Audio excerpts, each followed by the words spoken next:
All right, let's move on to our request to speak. Request to speak is such an important piece of our board meeting. We welcome people to come and speak to the board.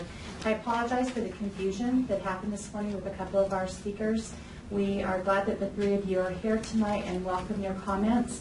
I know that you were emailed the administrative procedures for our board meeting and what's appropriate in comment.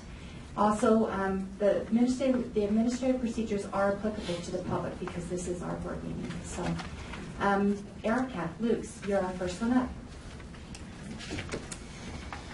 Hello again. I just want to say, when you presented us this afternoon with procedures and policies, I have been spending the past 9 months. Looking over procedures and policies, and I have many cases where the board and district administrators have very clearly violated those policies. So I wonder at what point in time are you going to maybe follow some of what you are telling us to follow. From the very beginning, we have asked for transparency. And from the very beginning, we've seen your idea of transparency is hiring an extra attorney to go through all of the grammar requests that we've made and to redact those quote-unquote gray areas that might implicate people on the administration. We have not seen transparency.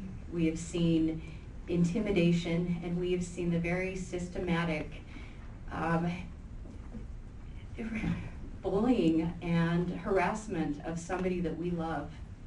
As parents, we have been through absolute hell, and at some point in time, one of you will find your moral compass and do what is right, and that is not protecting the business administrator or the superintendent's behavior.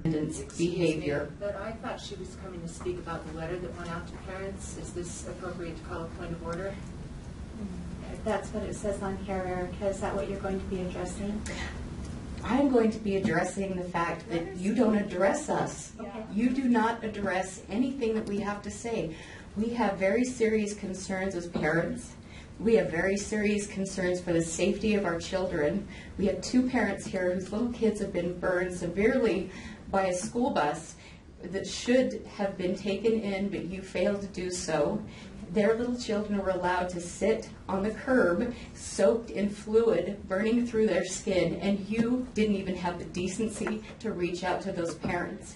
We have a crisis in the Salt Lake City School District, and it begins with all of you elected officials. You don't listen to us.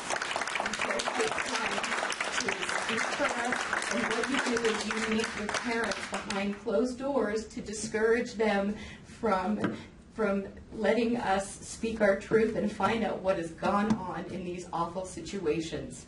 So I will say that you have bullied me, you have bullied that dear woman back there, you have implicated the police department with your attempts to harass people, and at some point in time you are going to find your moral compass, and we will all say to you, enough is enough. We demand better for our children.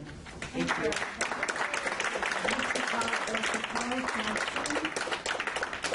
Hey, Christian. Yes. Well, they're coming up. I would like to just make a request that we allow them to exercise their First Amendment right. I mean, we have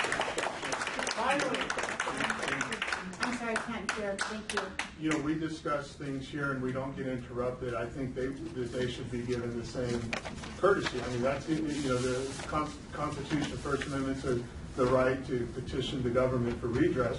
This is the only way they have to do that. So I think we really shouldn't try to condition what they're going to say or try to say, here's a script, read it. Let's let them talk. It's only 3 minutes. Yeah, that isn't what I was saying, but that was, she did not address what she said she was She going to doesn't speak have about to. at all. She doesn't have to. Okay. She All can right. come talk about whatever she wants.